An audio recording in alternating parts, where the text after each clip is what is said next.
Dear friends, Dave Paulides, CanAm Missing Project, a copyrighted edition for our video channel.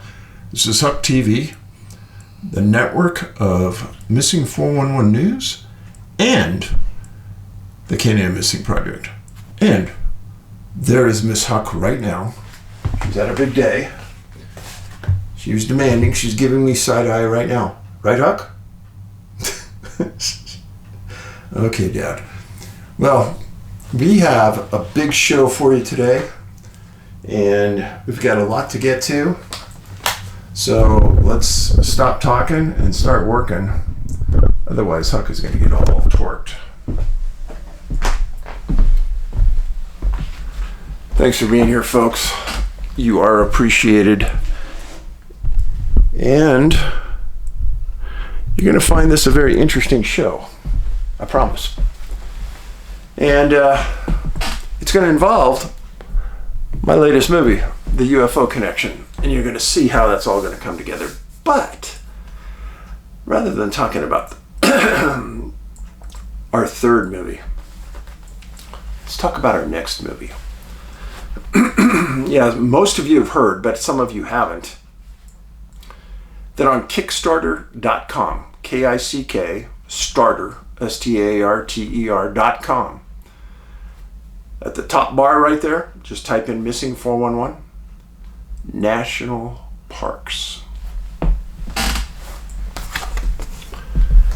That movie is going to be done.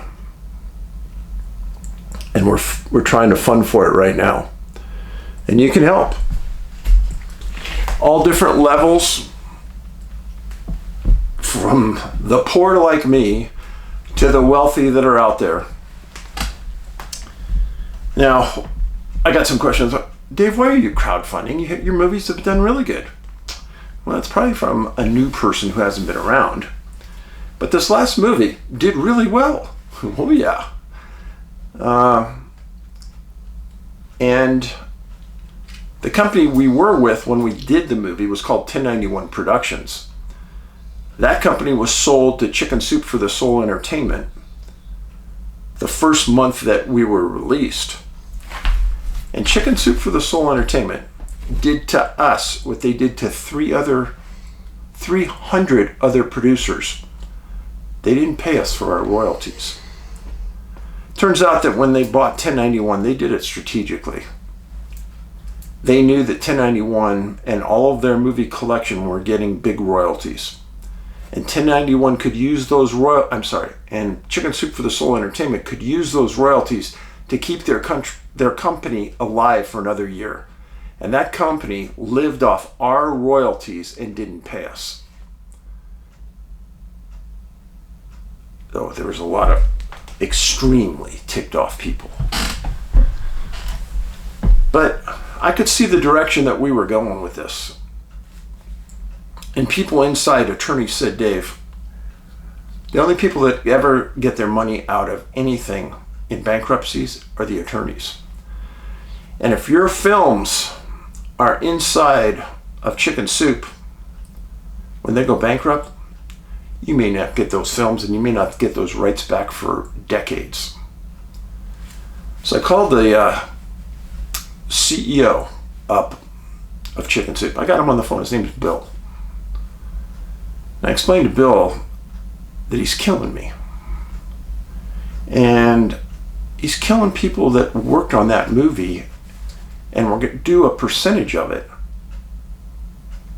And now you've had those films for 12 months and you've killed us. No income.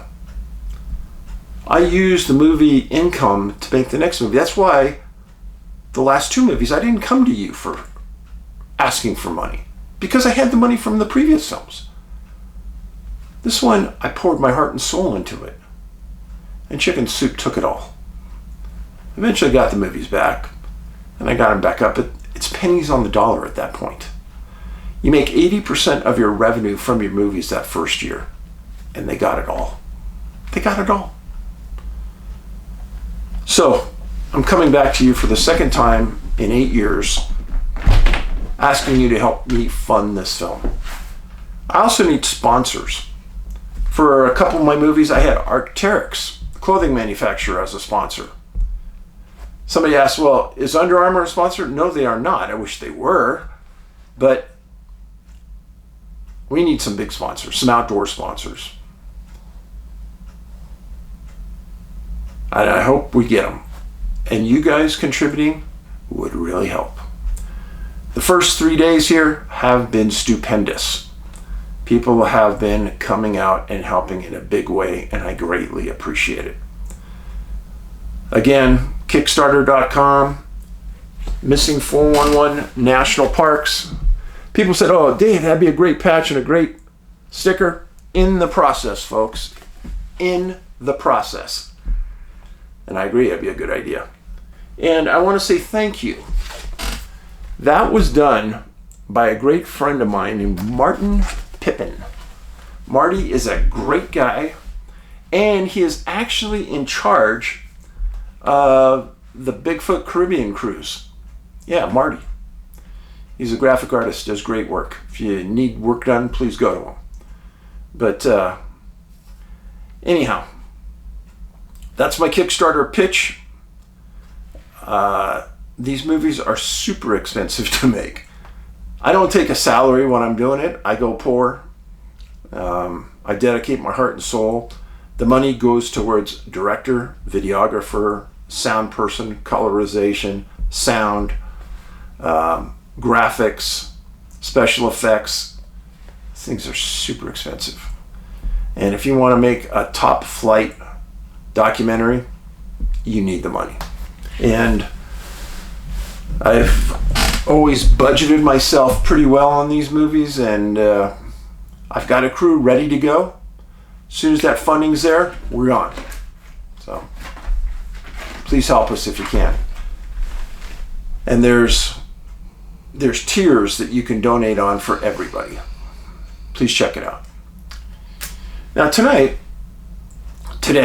this morning, we're going to talk about a case that you guys are too good. You guys are too good.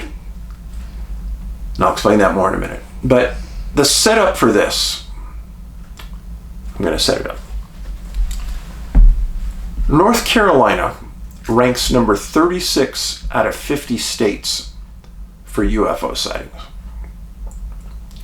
It's the number one state for UFO sightings. Made a statement about a month and a half ago about UFOs and abductions in Washington State, and somebody just jumped all over me. Oh, there's not hardly anything going on out there. What are you doing talking about it? Some hater. Until I plopped on him that Washington State is the number one state for UFO sightings. But guess what is number two? Any guesses?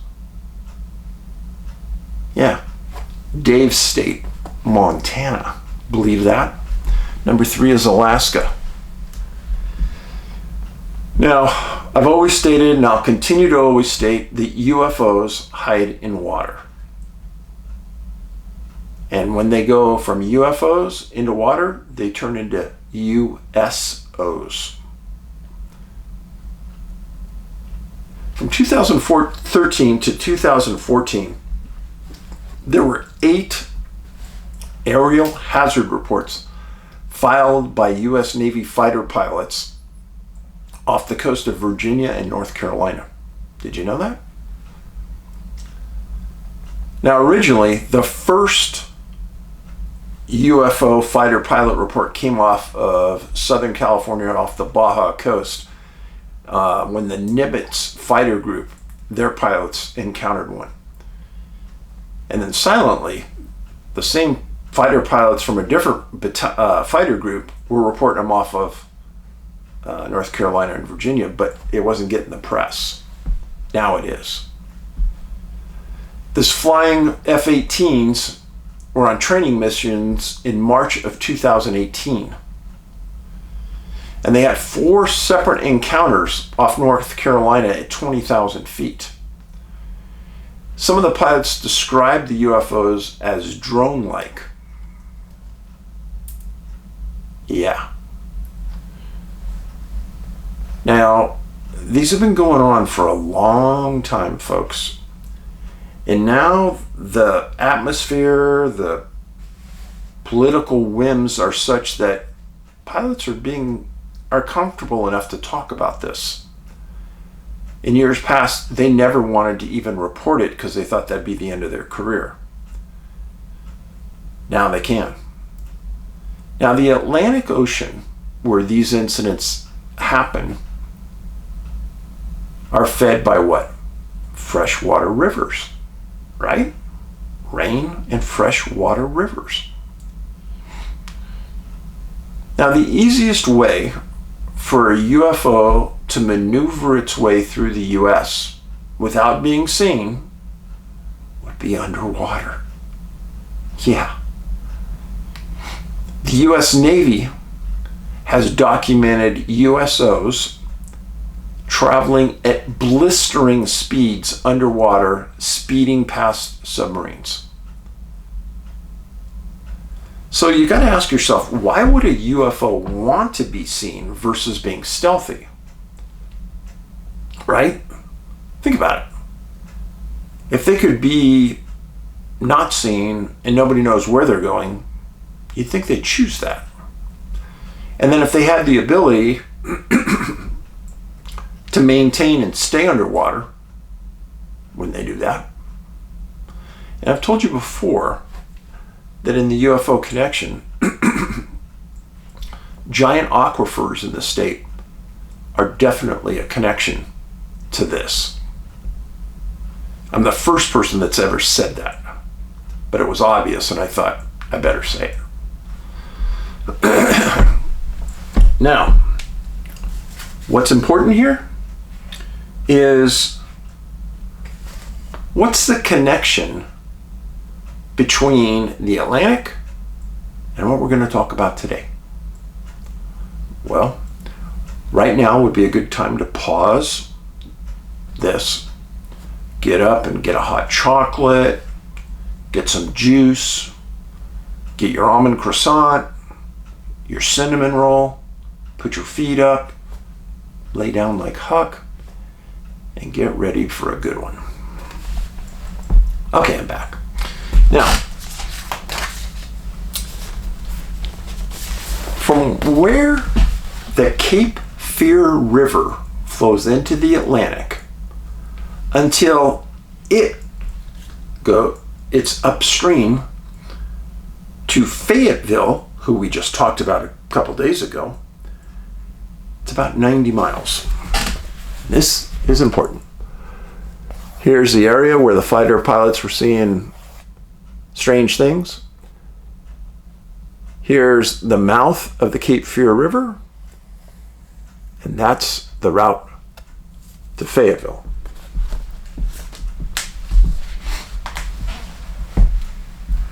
How did the Cape Fear River get its name? Do you know? So I took this off of Britannica. It says the first Europeans to encounter the region were likely Spanish explorers in the 16th century. Though their primary focus was often further south along the coast of Florida, expeditions such as those of Lucas Vasquez in the 1520s likely passed by or even landed in the vicinity of the Cape Fear. These early accounts, however, offered limited detail about the Cape's name. It is thought that initially the area was simply considered a geographical landmark without specific or lasting Spanish name. The Spanish, concerned about existing and establishing routes to their riches rather than settlement in this particular area, often focused more on mapping and charting than detailed nomenclature. The inhospitable nature of the coast and the absence of immediate valuable resources likely meant it didn't hold their attention for long. The English, however, would leave a more significant imprint on the region, and it is their experiences that ultimately led to the Cape Fear designation.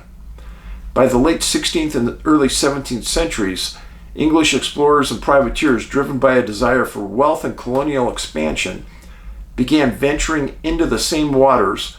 While they encountered many of the same challenges the Spaniards faced, they were also actively seeking opportunities for settlement. It was during this period that the increased traffic of English vessels that the perils of the Cape Fear began to solidify as a maritime narrative. The area where the Cape Fear goes into the Atlantic, hazardous waters. Hazardous. Swift, sometimes it's real shallow, a lot of underwater hazards, thus the name.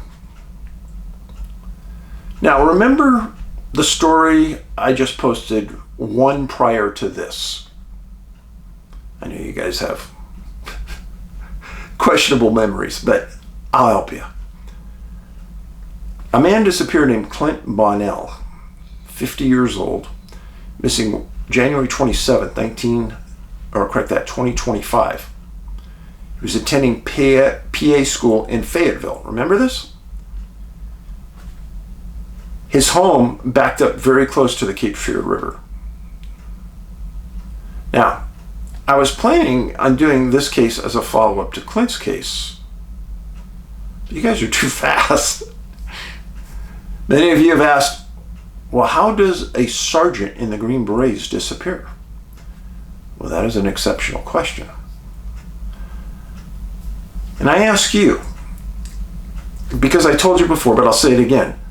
Clint's home was down a very wooded drive, not a long one, but a secular driveway. His home sat back in the woods, and behind his home was a creek, and behind that was the Cape Fear River. So I ask you, what if Clint got home, put his keys in his wallet on the counter, and he turned around and he saw something very odd outside? Being a Green Beret and not afraid, he went out to investigate. Could that be a possibility? I don't know. I'm asking you. So, what's this story about? Giddy up. The story is about a man named Chris Bledsoe. Now, I don't tell you things unless I believe them. So I'm gonna tell you straight up front. I believe Chris 100%, and his story is gonna blow your socks off. Chris was 41 years old in January 8th, 2007, and he disappeared near the Cape Fear River in North Carolina, right near the area we're talking about. How close? Well, Chris lived in Hope Mills. This is where Clint lived. Fayetteville's right here. I'm telling you folks, it's hardly anything from here to here. 10 miles maybe? And the Cape Fear River's behind this house. So what Chris wanted to do was over here. And I'll explain that right now. So in 2001, on September 11th, 2001, 9/11 happened.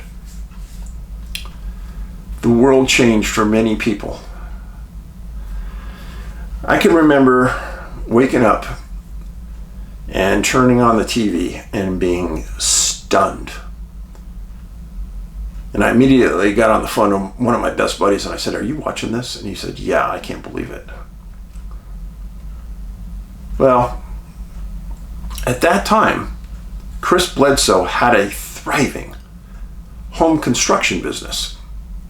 Same area, lived in the same region, and he was building homes that catered to soldiers at Fort Bragg. And in September 2001, he had 72 homes under construction in that area. And what happened after 9/11? Everything stopped. Home purchases stopped. People stopped spending money. And the biggest thing is, almost all the soldiers at Fort Bragg got deployed. Yeah, they went overseas to fight. And what happened to Chris's business? It went from thriving to nothing. Chris explained that he had to lay off dozens of people. He had huge payments on construction equipment. He had to find a way to make money. There was none. He says it was horrible. He says he had a tough time feeding his family. It went on and on and on. And then 6 years later, it was the worst of the worst. It kept getting worse for Chris. He was facing bankruptcy.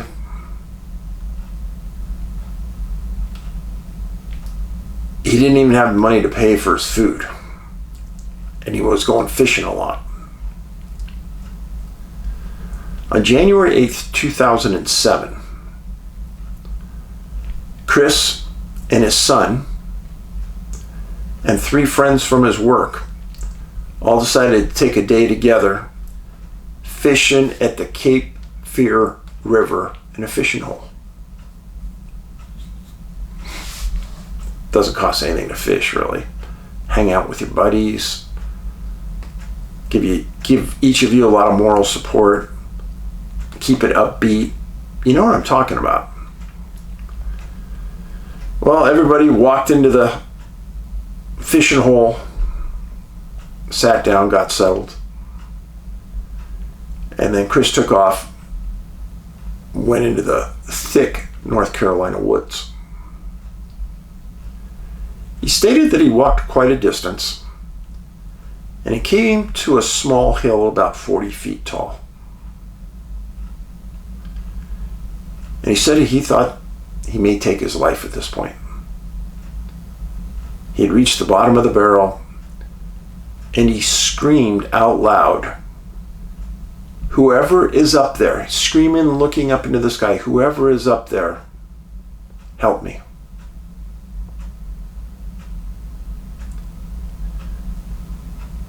He was looking to the sky, seeking some kind of mental health. How many people have done that in their lives?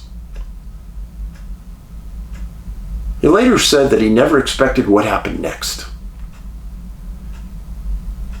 He saw 2 orangish, tangerine-colored orbs appear near the top of this hill. He said the hill was about 40 feet tall, and these things were about 150 feet off the ground. He said they started to move towards him, and he started to run.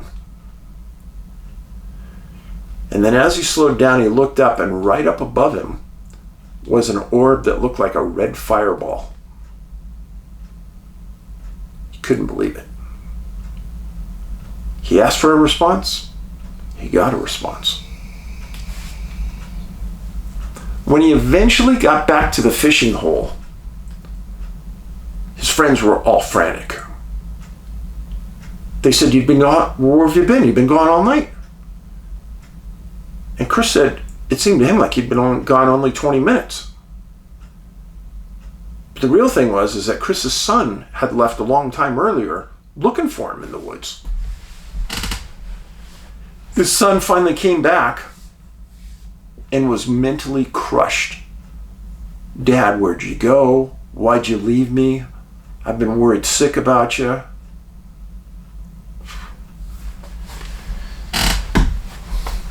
I could feel that.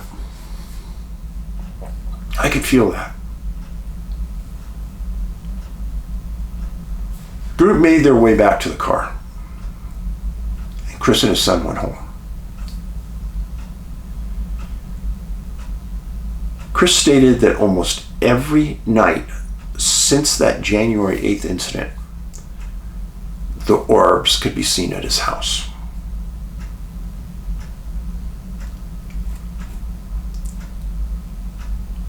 Now, Chris and I've never met him, but he and I have been at the same conferences, just not at the same date. He speaks a lot about what he's encountered. He's been on many shows, and he says that these things are not aliens. But he says they're not from this world either. His public statements caught the attention of the CIA, Department of Defense and NASA and others. Different groups, including those that come and interviewed him, stayed at his house. And Chris has over 2,000 videos of orbs he's made just between 2001 and 2022. At one point, there's a show that's offline called Beyond Skinwalker Ranch. That crew came to his home for 7 days and filmed. Now, one thing that is going to be obvious is Chris is a very religious man. And people have watched him pray and summon the orbs to him. Now, Beyond Skinwalker Ranch got many really good videos of this happening. So to say he's making this up is obscene.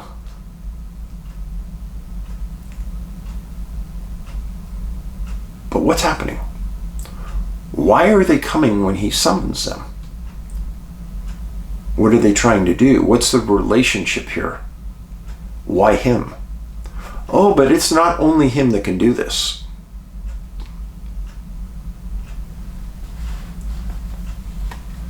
Many organizations have come to Chris's property, and they can confirm that he can pray and summon these things. Now I ask you, what's the difference between praying and meditating? To some, that may not mean a big difference. To me, it means a lot. There's a man named Dr. Stephen Greer. Many of you have heard of him. Now, many claim that Greer can meditate and summon UFOs to be seen. And Greer has said that these UFOs, orbs, UAPs are not dangerous. And Chris says the same thing. They aren't dangerous.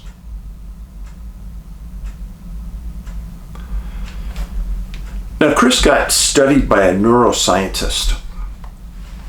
And this neuroscientist stated that Chris has some type of established relationship to these entities that he doesn't understand. Chris was asked, when you get to the point of summoning these UAPs, what's it like to you? And he says it's just like being in church. He says his brain somehow attaches to them telepathically.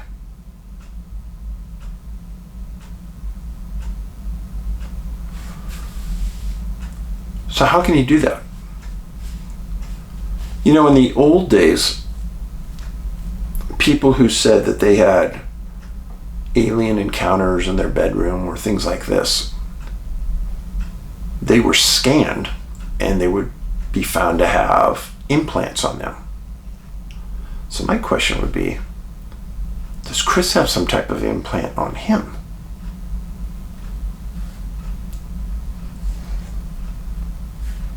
So if somehow he attaches to them telepathically, then it's like me walking into my bedroom and turning on my radio and listening to my favorite radio station, tuning into them on their station. Now, one of the strangest things Chris explained is that after this primary incident, many years later, he had an encounter with something he described as an angelic female. And she told him that he's supposed to be talking about his encounter with the orbs. She told him that this is your burden and you must bear it. That was her words.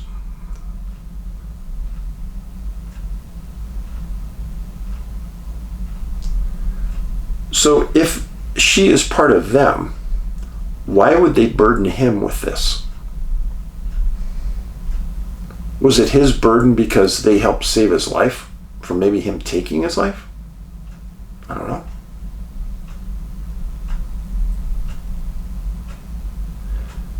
There's some mechanism here that we don't understand that they can communicate. Now there's a man, I've never met this person, but I've read a lot about him, Colonel John Alexander. He's the author of a book called Myths, Conspiracies, and Realities. In 2015, he arranged to come to Chris's house and stay with him. And there was just one time in retired Alexander's life that he had ever seen a UFO. So he knew they were there, but it didn't see him too often. Well, John and Chris were sitting outside at Chris's house, just talking. And Alexander writes that Chris says, right in the middle of the conversation, interrupts and says, "Oh, I think they're here." "What's here?" "They're here." And then Alexander said that a bright, luminous object appeared just after that, right above them, above the house. Wow.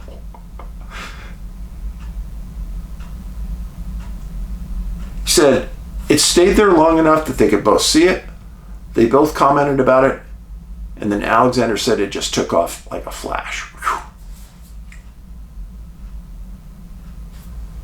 Let's think about that. If these beings had some way to read Chris's mind and know what he was saying and know what he was doing, then they knew that his credibility was on the line in front of Alexander, right? And they wanted Chris to maintain that credibility. So they allowed Alexander to have a view. And Alexander said that's the only second time in his life he's ever seen a UFO. So are they trying to put Chris on some kind of pedestal as a believable UFO reporter? It appears so. Now let's step back a bit. There's a man who was involved with the distribution of my first movie. And he's big into UFOs. He also has the ability to summon in UFOs. Not every night, but he's got a lot of them on video out of his house near LA. And you think, well, how does he do that? But it goes back to, I think that there's some type of two-way communication that we don't understand that some people do have. And when you talk about Stephen Greer, he has had hundreds of people swear that he does this. So it's pretty obvious it's true. Now, with Chris, he's had multiple government agencies, TV shows, other TV shows,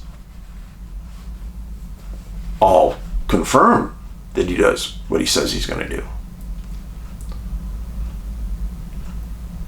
Now, Chris also confirms that he can summon these orbs at places other than his house. He says he's done it as far away as Florida.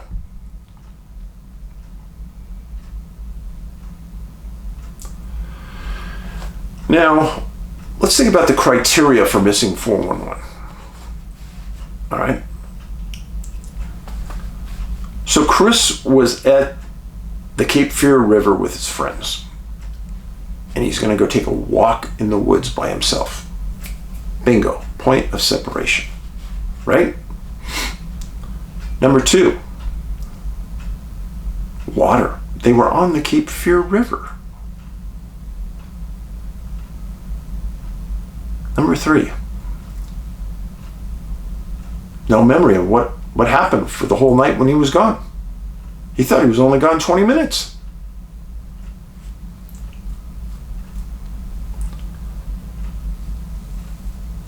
And then I studied maybe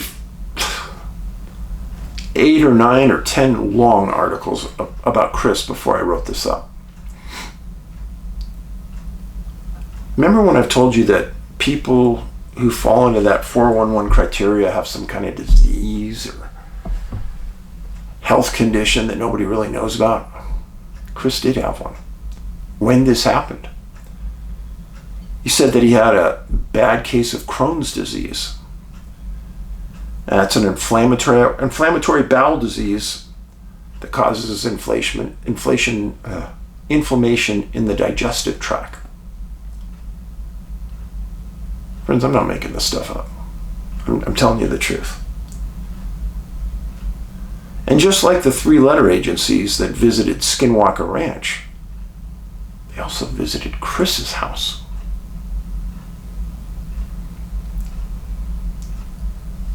Proximity to Clint Bonnell's disappearance.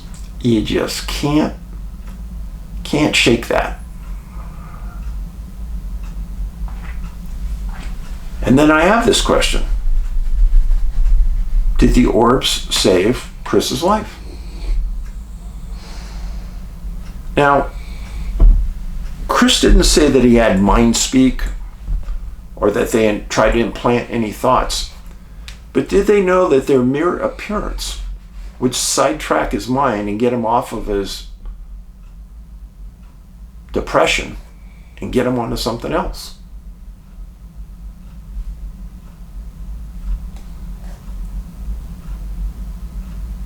And then the pattern that Chris describes in how he can summon these orbs is very similar to Stephen Greer. Again, it's that praying versus meditation. So, let's just say concentrating on the topic. You sit there with your eyes closed. You think about what you want to see. You stay focused. You stay positive. I do you no harm, etc. Now, Greer has specific protocol, he says, that has to be used. Chris just says he prays. Now, I know. Several of you are going to say, you don't mess with this. This is dangerous stuff. These are dangerous things. This is the devil. Chris says it's not the devil. They saved his life, I think.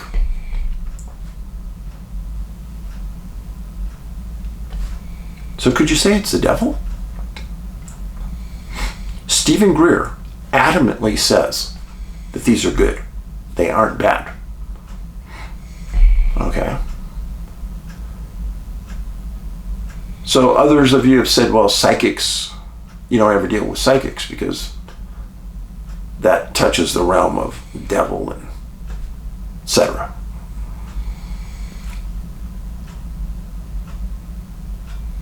I'd like to meet Chris one day. I'd like to talk to him. I'd like to know if he's ever gone under reverse hypnosis for the time he was missing that night.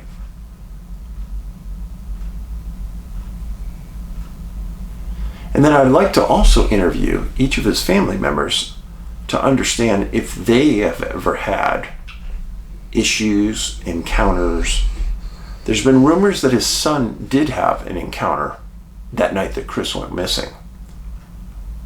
It's very vague. I didn't want to talk about it because I respect his privacy, but there's been some talk about that.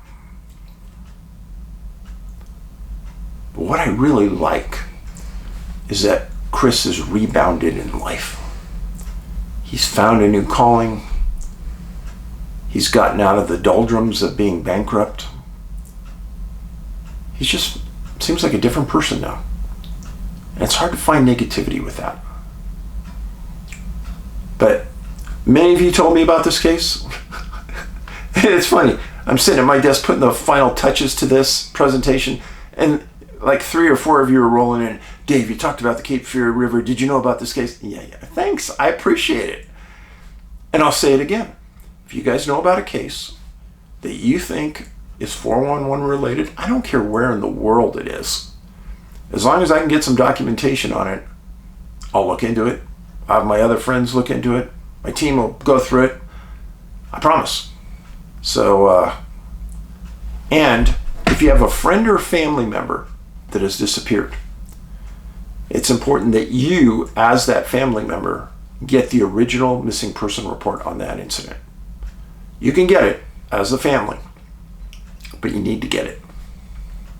Because before an investigator will join on with you, he's got to read that, or she's got to read that.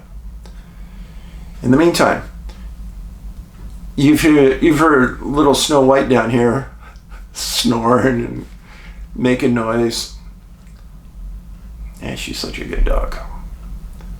You guys, I'm telling you, Pyrenees are not like a lot of dogs, but boy, they're loyal dogs. And at times in life, you need that loyalty. So remember, go over to Kickstarter, Missing 411 National Park. Help us out. This is the kindness revolution. Doesn't cost anything to be kind. And every day I'm around Hawk, I think about how blessed I am that she's in my life. Paulides out.